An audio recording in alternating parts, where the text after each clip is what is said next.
Here are the stories we're covering this week in the Category 5.tv newsroom. Google has been accused of disregarding European data protection laws when it tracks users' locations. A cache of Facebook documents has been seized by MPs investigating the Cambridge Analytica data scandal. Google's making it easier to connect Bluetooth headphones to Android phones. And the U.S. Space Agency NASA has landed a new robot on Mars after a dramatic 7-minute plunge to the surface of the red planet. These stories are coming right up. Don't go anywhere. This is the Category 5.tv newsroom, covering the week's top tech stories with a slight Linux bias. Jeff Weston, Yeah, man. you're building a brand new, beautiful website, What? aren't you? No. Am I? Oh, you're a terrible actor. What? This is where acting comes into play. Oh, I didn't know we were acting. You're supposed to act. Okay, fair enough. All right. Yeah, I'm building a really cool website. Are you building a really cool website? Just because Jeff is confused doesn't mean you have to be. Visit cat5.tv/dreamhost to sign up for unlimited web hosting for your website with unlimited email accounts, MySQL databases, the latest version of PHP, WordPress, and more, and even a free domain name registration. It's less than $6 per month, so sign up today. cat5.tv/dreamhost. I'm Sasha Rickman, and here are the top stories we're following this week. Google has been accused of disregarding European data protection laws when it tracks users' locations. A coalition of 7 consumer organizations is filing complaints with data protection regulators over Google's tracking system. The complaints draw on research by one coalition member, which alleges people are forced to use the location system. Google said tracking was turned off by default and could be paused at any time by users. In a statement, the coalition said that Google used deceptive practices to make people turn on its different tracking systems. Consent, it said, was not being freely given. In addition, it alleged Google did not give straightforward information about what surrendering the data entailed. The statement warns that this location data could give deep insight into someone's lifestyle, including their religious beliefs, political activity, health, and sexual orientation. Organizations in the Netherlands, Poland, Greece, Norway, Slovenia, Sweden, and the Czech Republic all plan to file complaints to their local regulators under Europe's General Data Protection Regulation. The 7 organizations are members of BEUC, an umbrella group that represents and lobbies for European consumer advocacy groups in Brussels. In response, Google said location history is turned off by default and you can edit, delete, or pause it at any time. If it's on, it helps improve services like predicted traffic on your commute. Okay, fair enough. Yeah, you know, I use my Google location and I love it. But I also That's the thing. But I also see it's tricky, right? Like Yeah. if you didn't want your everyday movements to be tracked, then you would turn it off and you would think turning it off would be fine, except that I'm sure that there is a little bit of trickery in the fact that when you want to use something, it kind of makes you have to turn it back on. Right? Oh, sure. Yeah, and that's the thing. Like when you turn on your location data, well, what else is happening in the OS level that is tracking you? For me, though, I love that, say I lose my phone or someone steals my phone, I can track it down. I can find it. But I understand that the caveat with that is that Google or Google's partners, I guess, can also figure out where I am and what coffee shops I frequent and where I am standing right now and those kinds of things. But does that bother me? It's such a hard thing. Like, we're in that world right now. Right. Maybe it doesn't bother me because I am...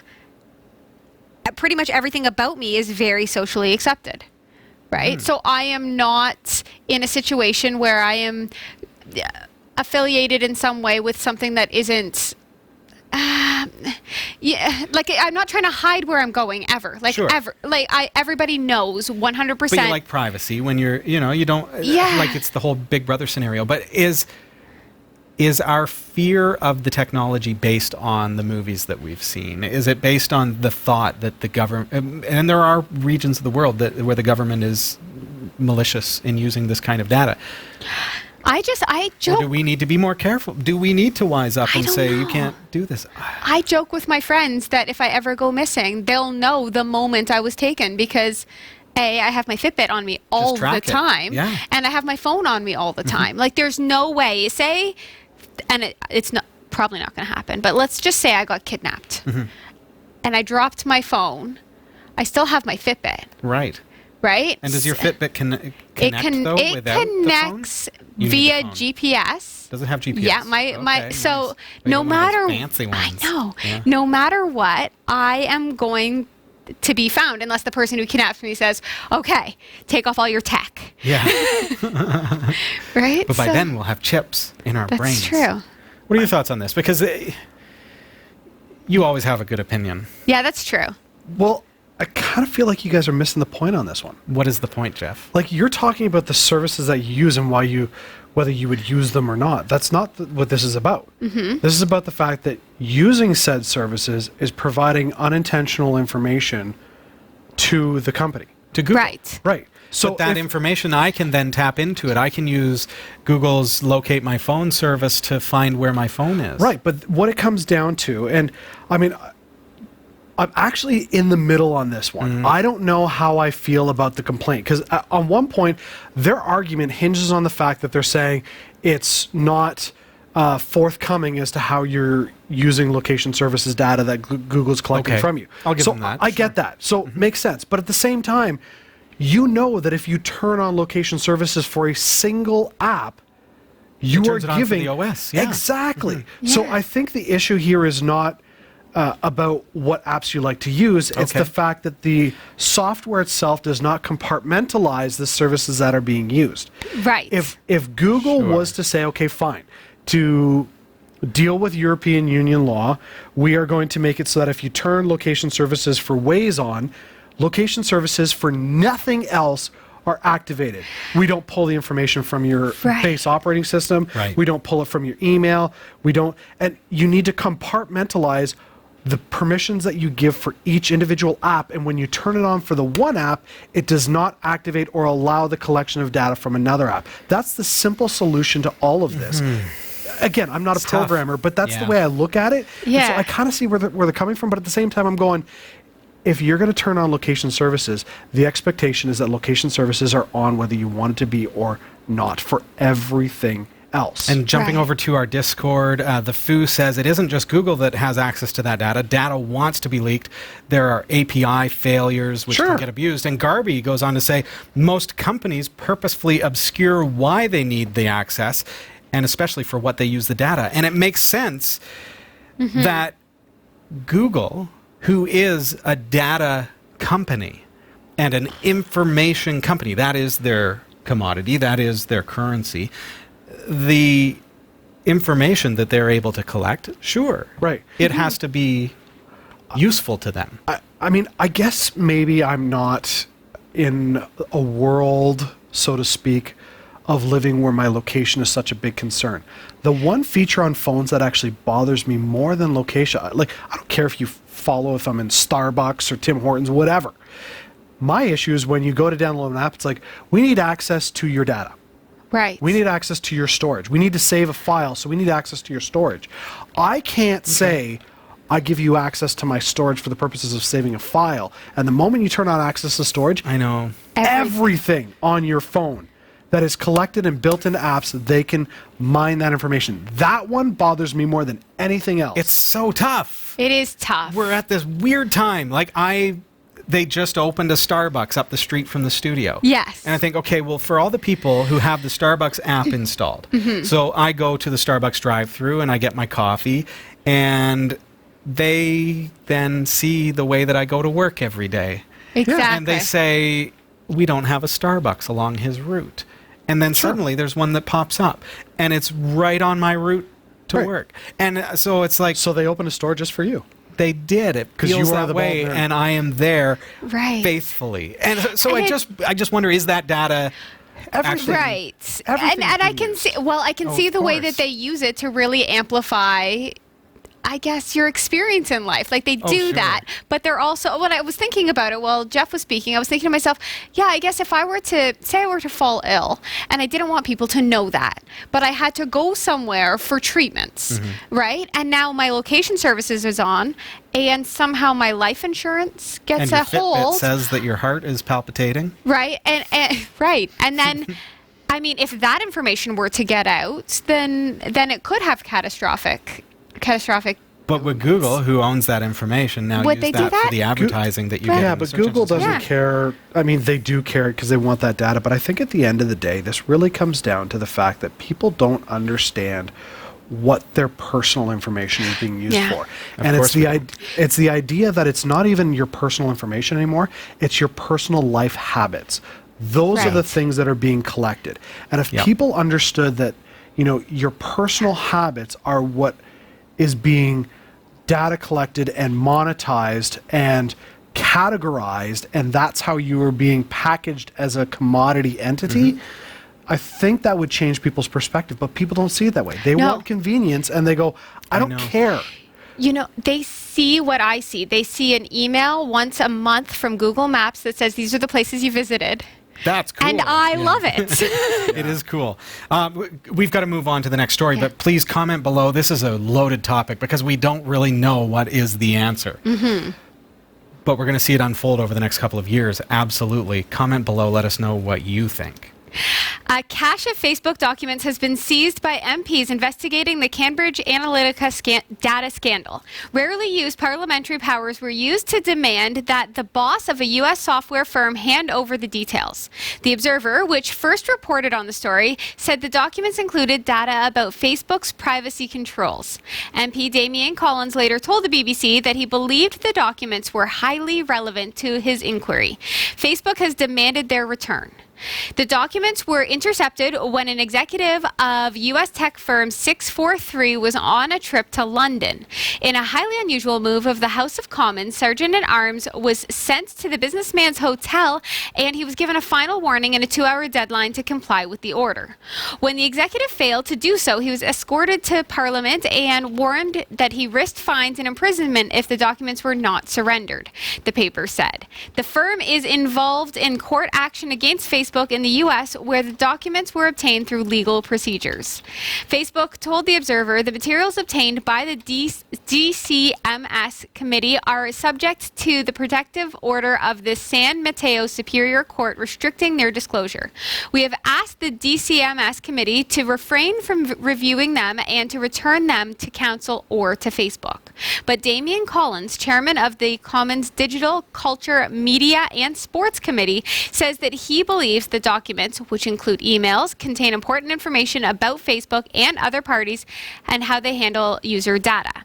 Facebook and its founder, Mark Zuckerberg, have faced intense pressure over the social media giant's use of personal data and the spread of fake news. Last month, the UK data watchdog fined Facebook £500,000 following its investigation into the Cambridge Analytica affair. Facebook has appealed against the fine, claiming that the watchdog found no evidence that the UK users' personal data had been shared inappropriately and that the penalty was therefore unjustified.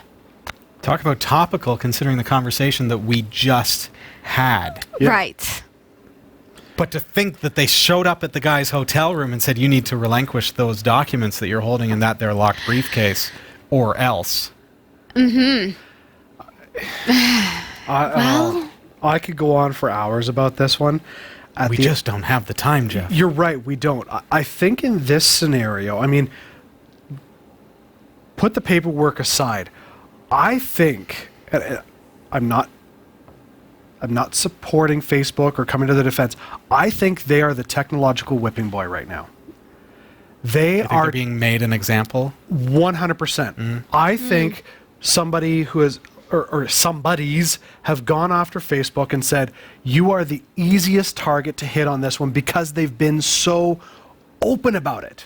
Right. You look at Google, you look at Amazon, you look at all these other companies It's and true. the information that they're mining from you and all the stuff that's being used to monetize you as an entity, and they are more back behind closed doors about it than Facebook, who's like, yeah, you know what? We upgraded our security settings. Now you're completely public unless you say don't.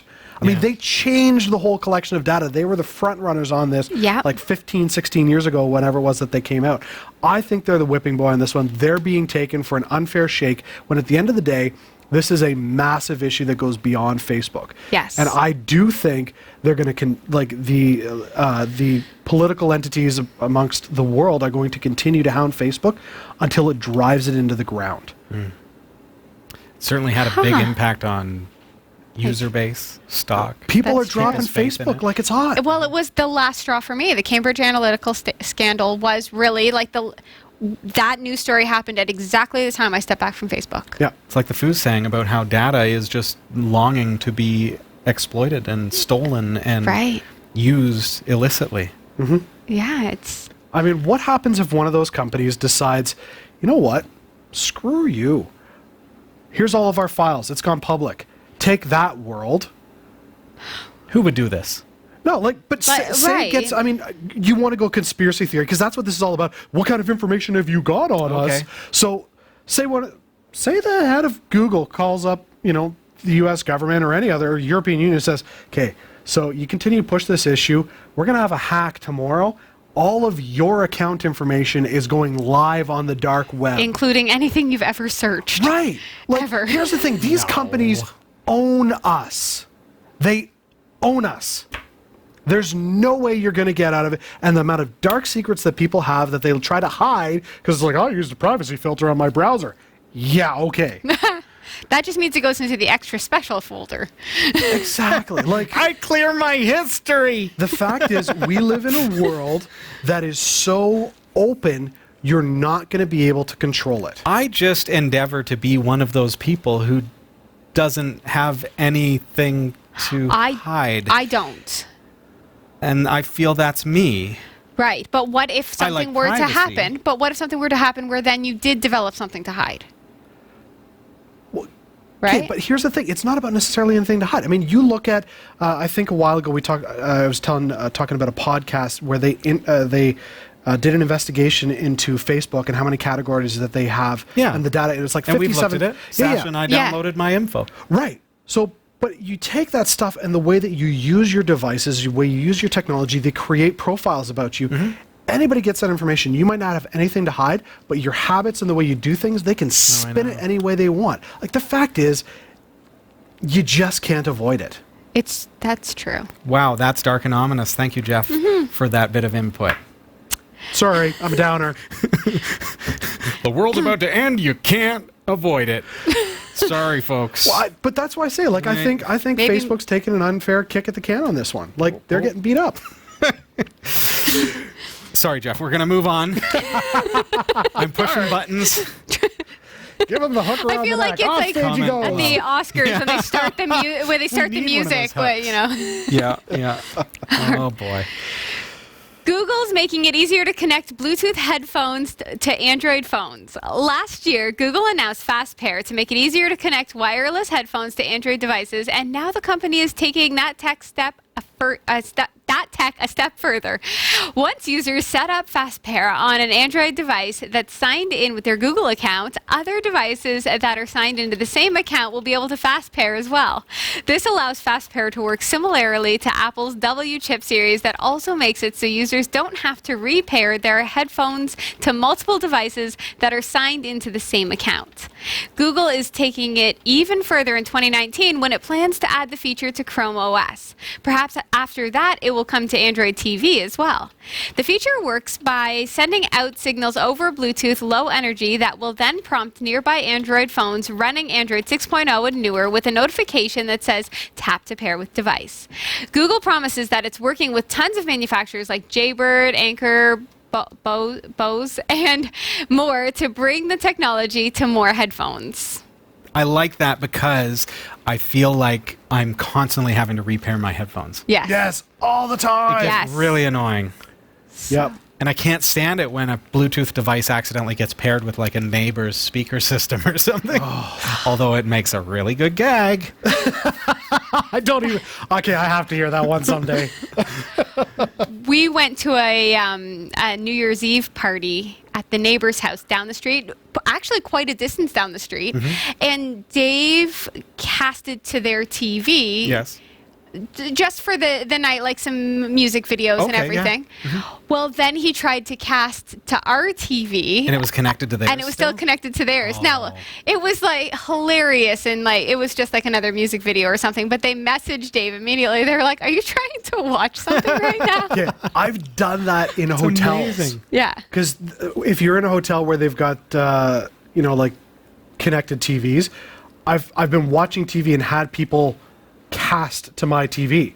They pair it to your Yeah. TV Yeah. and they go to the next room. So I'm like, Nice gag, folks. okay, so I know they're a frequent flyer of this hotel, so I'm trying to cast at the same time because like I can connect to That's Plex at home frustrating. and all that. That's So I'm casting my Plex stuff to the TV, and so it's like, no, now I'm gonna cast here, and becomes this casting battle. So I like this with Bluetooth pairing and being able to sync it to all of my devices. Yes. Right, And I'm just- getting to the point, like I'm building up my plethora of Google devices because it's so handy to be able to use my Chromebook Yes. and my Android phone and interconnect them together. And I've got a Nest at home as well. My thermostat is a Nest thermostat, so I can control that by voice operation from my phone. I can just say the term and say set the temperature to 32 degrees, and it'll do it. So I'm surprised you wouldn't have said term, so that No, I everybody. can't. Everybody's can't house gets because a little warmer. because YouTube will crack down on me so hard. Really? Absolutely. Absolutely. I think it would have been fun to do like the whole Super Bowl thing and If set anyone everybody's ever mess for asks- them. Yeah. Zip. One day we'll do the demonstration though, and all of your devices are going off. Yeah. So be ready for it. The U.S. Space Agency NASA has landed a new robot on Mars after a dramatic 7-minute plunge to the surface of the red planet. The InSight probe aims to study the world's deep interior and make it the only planet apart from Earth that has been examined in this way.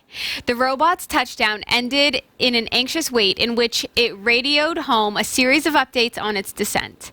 NASA's mission control at California's Jet Propulsion Laboratory erupted into cheers when it became clear InSight was safe on the ground. The agency's chief administrator, James Bridenstine, celebrated what he called an amazing day. President Trump called to offer his congratulations, and the director of JPL, Mike Watkins, said the success should remind everyone that to do science, we have to be bold and we have to be explorers. InSight is now sitting on a vast flat plain known as Elysium Planitia, close to the red planet's equator. Before landing, NASA had dubbed it the biggest parking lot on Mars. The first picture of this landscape came back very quickly, within minutes. It showed a smudged fisheye view of the robot's surroundings. The image was taken through the translucent lens cap of a camera positioned on the underside of the lander. The dust kicked up in the descent obscured much of the scene, but it was still possible to make out a small rock, one of the probe's feet, and the sky on the horizon. A later picture captured by the camera on InSight's top side was much clearer. InSight entered the Martian atmosphere faster than a high-velocity bullet, using the combination of a heat shield, parachute, and rockets to bring itself to a gentle stop. InSight's first critical task on landing was to deploy its solar panels, which were stowed for the descent. The robot had to start generating power to operate its systems and to warm equipment in the sub-zero temperatures that persist on the red planet. Notifications of the panel's setup came 7 hours after landing. This will be the first probe to dedicate its investigations to understanding Mars's interior. Scientists want to know how the world is constructed from its core to its crust. Earth is one data point, and Mars will give researchers a different perspective on how a rocky planet can be assembled and evolve through time. So cool. Very cool. Yay! We just watched The Martian 2 weeks ago. Oh, cool. So then watching the landing, well, you didn't get to see the landing, but watching NASA and the team waiting for it to land and calling out, and you just think about how spoiled we are with the CGI effects and the abilities of movies to show us. So now, of course, I'm visualizing what's happening based on what I saw Right. in this Matt Damon movie.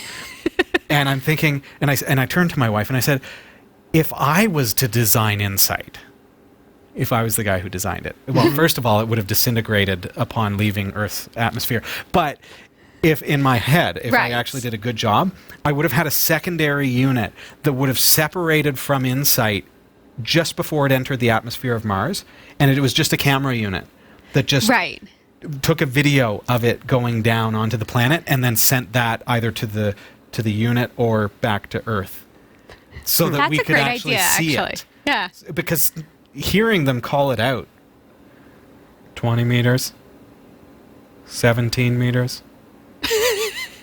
8 meters. But it's like a text adventure. It's just not. It just. Yeah, there's the anticipation and the excitement and understanding what's actually happening here and how huge this is for science and discovery. I just think it's a giant funny step that they put all that money into the device, and the first thing that comes back is, crap, we should have put wipers on that camera. Come on now. No, it's going to drop the lens cap, Jeff. The lens cap will go. That's littering. But it didn't. By the time we get up there, Sasha, it's just going to be the whole planet is just going to be covered in our junk. That's right. Yeah. We haven't got there yet, but. That's cool. According to CoinGecko, here is what the crypto market looked like as of 1800 hours our time, Eastern time, Wednesday, November 28th, 2018. We've really seen a drop. Bitcoin has lost $1,548.24 USD in the past 2 weeks. Of course, Bitcoin kind of being the base that other currencies are based upon, we're seeing a drop across the board as well. Litecoin lost $9.22 US dollars, bringing it down to just $34.50. And I should say that Bitcoin went down to $4,241. So with that said, how's my Bitcoin looking? It's not looking that great right now. Ethereum is down to $121.67 US dollars as of today. That means it lost $61.16 US over the past couple of weeks. Monero is down to $63.10. Oh, that hurts. Oh. That lost $30.55 US dollars.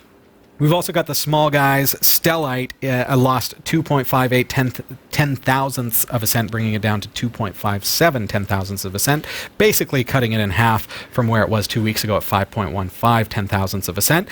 Turtlecoin is down to 0.57 ten thousandths of a cent, losing 0.16 ten thousandths of a cent. So it's just a fraction, Jeff. Just lost a tiny bit. It's just a fraction. Well, see, you're going through this, and I'm like, my Turtlecoin's doing pretty good. No, it's not, Jeff. No.